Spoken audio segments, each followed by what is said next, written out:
అన్నీ కుదిరి ఓకే అయ్యి మంచిగా నాకు డబ్బులు అన్నీ మంచిగా ఉంటే మన సబ్స్క్రైబర్స్ అందరిని ఇన్వైట్ చేద్దాం అనుకుంటున్నాను. ఎంతమంది వస్తే అంతమందిని. ఎందుకంటే ఇది ఇందులో అంటే ఈ ఇంట్లో ఈ ఇల్లు కట్టడంలో నాది కూడా కొంచెం అమౌంట్ ఉంది కాబట్టి అదంతా నాకు మీ వల్ల నుంచి వచ్చింది. సో అందుకనే మన వాళ్ళందరినీ కూడా పిలిచి చూపిద్దామని చెప్పేసి అనుకుంటున్నా. ఇన్ కేస్ ఆ ఫంక్షన్ జరిగే టైంకి నా దగ్గర అంటే మనకి వచ్చిన వాళ్ళకి ఫుడ్ పెట్టాలంటే దాన్ని మనం పైసలు ఉండాలి కదా, అట్లానే. అసలు ఇంటికి మా అన్నకైతే ఎలాంటి సంబంధం లేదు. అందరూ వస్తున్నారు, ఫొటోస్ తీసుకుంటున్నారు, వెళ్తున్నారు. వాళ్ళకి నచ్చింది వాళ్ళు మాట్లాడుతున్నారు. వచ్చి మమ్మల్ని కన్సల్ట్ అవ్వట్లేదు కనీసం. వస్తున్నారు, షాప్ ముందుకు వస్తున్నారు, షాప్ ఫోటో ఇస్తారు. బయస్ అని వాళ్ళ షాప్. బయస్ అని షాప్ ఎందుకు అవుతుంది? మా డాడీ షాప్ అవుతుంది. ఆ సర్టిఫికేట్ ఎవరి పేరు మీద ఉంది? దాన్ని ఎవరు సెట్ చేస్తారు? ఎవరు నడిపిస్తారు?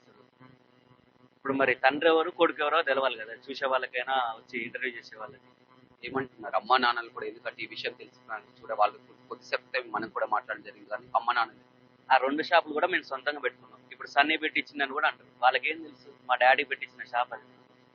అది మా డాడీ ఓన్ పెట్టుకున్న షాప్. సన్నీ వచ్చి ఆ రోజు మొత్తం కూడా వీడియో చేసి తన ఇల్లు నేను నిర్మించుకోబోతున్న ఇల్లు మొత్తం సువిశాలమైనటువంటి మొత్తం కూడా వ్యూ ఈ విధంగా చూపించింది. త్వరలోనే పూర్తి అవుతుంది. మా సబ్స్క్రైబర్స్ అందరినీ కూడా తీసుకొచ్చి ఇక్కడ వారికి ఒక లంచ్ డిన్నర్ ఏర్పాటు చేయాలని కూడా సబ్స్క్రైబర్స్ అందరినీ కూడా తీసుకొని వస్తా.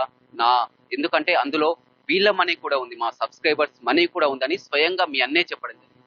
ప్రతి ఫ్యామిలీకి ఒక డ్రీమ్ హౌస్ ఉంటుంది. అంతే మా ఫ్యామిలీకి కూడా ఉంది. మా అన్నయ్య ఇంత ఫేమస్ అవుతాడు, యూట్యూబ్లో ఇట్లా అవుతాడని మేము కూడా ఎవరైనా ఎక్స్పెక్ట్ చేయలేదు. అదంతే, అది అదృష్టం కొద్దీ అయింది. అంతేగాని ఇందులో బెట్టింగ్ పైసలు అని, మా అన్నయ్య మనీ అని ఏం లేవు. మా అన్నయ్య ఎంత ఇచ్చినా ఒక 3-4 లక్షలు 5 లక్షలు ఇస్తాడు సపోర్ట్, కానీ ఒక్కడైతే కట్టేయలేడు కదా ఇల్లు. కానీ ఆ రోజు అన్నయ్య వీడియోలు అయితే మేము పరిశీలించారు, చూసాం. ఎందుకంటే ఇందులో కష్టాడిస్తాం సబ్స్క్రైబర్ చాలా మంది మీరు కూడా ఉన్నారు, ఖచ్చితంగా ఆహ్వానిస్తా, ఆ మనీ తోటే ఇల్లు కట్టినాను కూడా అన్నయ్య స్వయంగా అనలేదు, ఏ రోజు అనలేదు వీడియోలో. మా అన్నయ్యకి ఇంటికి అసలు సంబంధం లేదు. ఎవరైనా హెల్ప్ చేయాలంటే చేసేందే చేస్తాడు, కానీ మా అన్నయ్యకి అంత అసలు పెట్టలేడు కూడా. ఆయనకే సరిపోతాయి. ఇప్పుడు రైడింగ్కి వెళ్ళినప్పుడు ఎంత ఇన్వెస్ట్మెంట్ అయితే, నేను కూడా ఒక రైడ్కి వెళ్ళినా కాబట్టి తెలుస్తుంది. ఫైనల్ గా ఏం చెప్తావు? ఇది సన్నీ యాదవ్ కట్టించిన ఇల్లు, కట్టబోయే ఇల్లు. ఎందుకంటే అతను వీడియో చేశారు, తన సబ్స్క్రైబర్ల కష్టార్జితం ఉంది, వారిని ఆహ్వానిస్తానని సన్నీ యాదవ్ చెప్పినందుకే ఇది సన్నీ యాదవ్ ఇల్లుగా కూడా చూస్తున్నారు.